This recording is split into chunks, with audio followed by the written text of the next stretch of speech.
বাস্তবিক অর্থে আল্লাহর কথা যিনি যতটা মনোযোগ দিয়ে শুনবেন আল্লাহ তাআলা তার জিন্দেগিতে ততটাই বরকত দেবে। মানুষের পরিবর্তনের জন্য, সংশোধনের জন্য, মানুষের আখেরাতের সুন্দরের জন্য আল্লাহর কথা মনোযোগ দিয়ে শুনতে হয়। রাসূলুল্লাহ সাল্লাল্লাহু আলাইহি সাল্লাম বলছেন, কিছু মানুষ আছে এরকম যে যারা এমন মাটির মতো, যে মাটিটা উঁচু নিচু, যেমন মনে করেন পাহাড়ের গা ভেসে, গা বেয়ে উঁচা জায়গা থেকে নিচা জায়গার যে মাটি পাড়ে দিয়া থাকে, এইটা সমান না মাটিটা। ফলে কি হয়, বৃষ্টির পানি পড়লে তো ওই মাটির ভিতরেও কোনো পানি ঢোকে না, আবার উপরেও কোনো পানি জমা থাকে না। কারণ কি, এটা তো পড়েই গেছে শুনতে। তো আল্লাহ নবী সাল্লাল্লাহু আলাইহি সাল্লাম বলেন, কিছু মানুষ আছে এমন, তারা নিজের জন্য কিছু গ্রহণ করে না, অন্য কেউ কিছু বলে না। এই মানুষগুলো একেবারেই অপদার্থ। নিজের জন্যও কোনো ভাবনা নাই, মানুষের জন্যও কোনো ভাবনা নাই। নিজের ভালোটাও বোঝে না, অন্যের কল্যাণও বোঝে না। এটা গুরুত্বপূর্ণ একটা কথা যে এমন না হওয়া। একজন মুসলমান মানেই দুইটা জিনিস তার সমানভাবে, এক হলো নিজেকে নিয়ে ভাবনা, আর এক হলো মানুষের কল্যাণ নিয়ে ভাবনা। কোরআনুল কারীমের মধ্যে আল্লাহ তাআলা বলছে, দেখেন, ইয়া আইয়ুহাল্লাযীনা আমানু আলাইকুম আনফুসাকুম, হে ঈমানদারগণ, হে মুমিনগণ, তোমরা সকলেই নিজেকে গড়ে তোলো, নিজেকে আঁকড়িয়ে ধরো। অর্থ হলো নিজেকে সাজিয়ে তোলো, গড়ে তোলো। তোমার জিন্দিগি, তোমার জীবন, প্রতিটা নড়াচড়া যেন কবর, আখেরাত, পরকালের উপযোগী হয়, এরকমভাবে গড়ে তোলো। তাহলে নিজের ফিকির করতে বলছে। আবার কোরআনুল কারীমের মধ্যে বলছে আল্লাহ, কুনতুম খায়রা উম্মাতিন উখরিজাত লিন্নাস, তোমরা সর্বশ্রেষ্ঠ উম্মত, তোমাদেরকে বানানোই হয়েছে মানুষের জন্য। মানুষের কল্যাণ, মানুষের ভালো, মানুষের আখেরাত, এর জন্যই তোমাদেরকে বানানো হয়েছে। অর্থাৎ তোমরা মানুষদেরকে আল্লাহর দিকে, কল্যাণের দিকে, আখেরাতের দিকে, পরকালীন মুক্তির দিকে ডাকবে। এটা তোমাদের শ্রেষ্ঠতম উম্মত হিসাবে জিম্মাদারি। তাহলে এবার দুইটা কথা মিলাইলে কি হয়, যে আল্লাহ তাআলা একজন মুমিনকে বুঝাইছেন, তুমি নিজের ফিকিরও করবা, আল্লাহর বান্দাদের ফিকিরও করবা।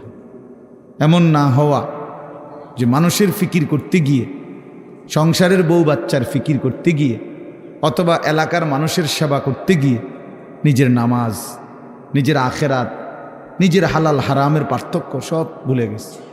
ছেলেটারে বিদেশ পাঠাইতে গিয়া নিজে সুদে টাকা নিয়ে নিজের জাহান্নাম ঠিক করে নিছে। বাহ, কেমন বুদ্ধিমান মানুষ, কেমন বুদ্ধিমান!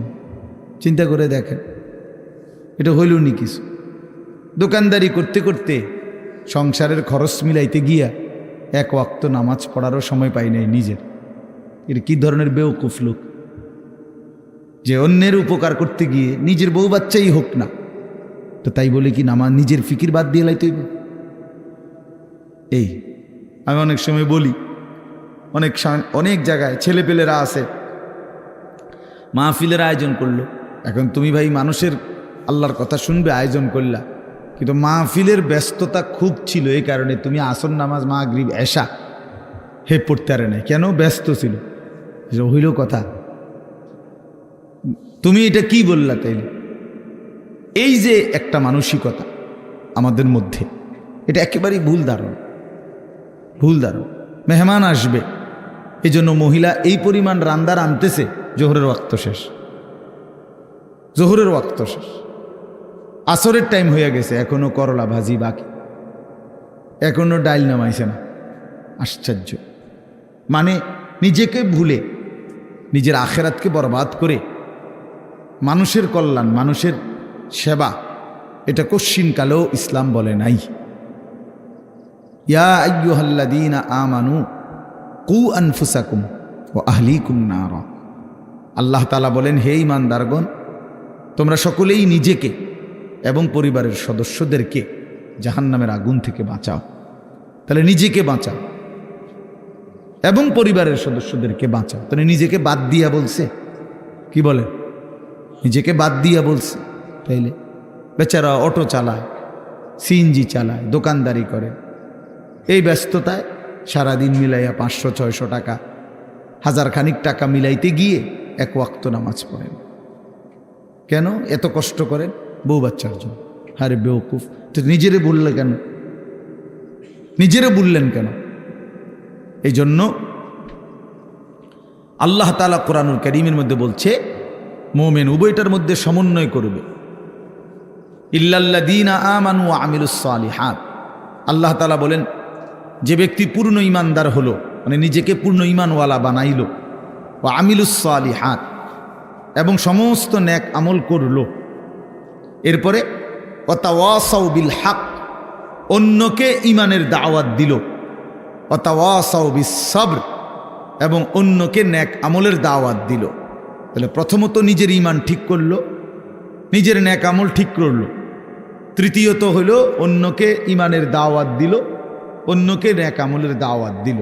আল্লাহ তাআলা বলে এই 4টা জিনিস যার একত্র হলো, আখিরাতের ক্ষতি বরবাদি থেকে সে বেঁচে গেল। সে কি করলো? বেঁচে গেল।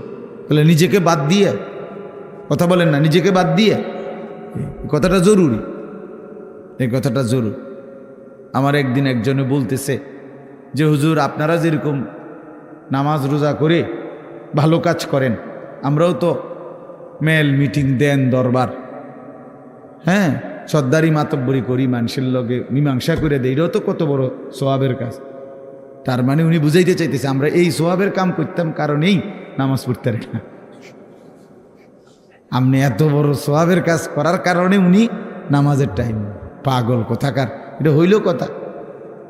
এটা কি বললা তুমি? তোমারে বুঝি বলছে আল্লাহ তাআলা যে মেল মিটিং করলে আর নামাজ দুইটা সমান সমান, যে কেউ যদি নামাজ পড়ে তাইলে যেই নেকি, মেল মিটিং করলেও সেই নেকি, কাজে যার যেটা ভাল লাগে নাকি? এইটা নিয়ে কথা ভাই বলেন। এই জন্য বললাম নিজেকে ভুলা না, নিজেকে ভুলে না যাও।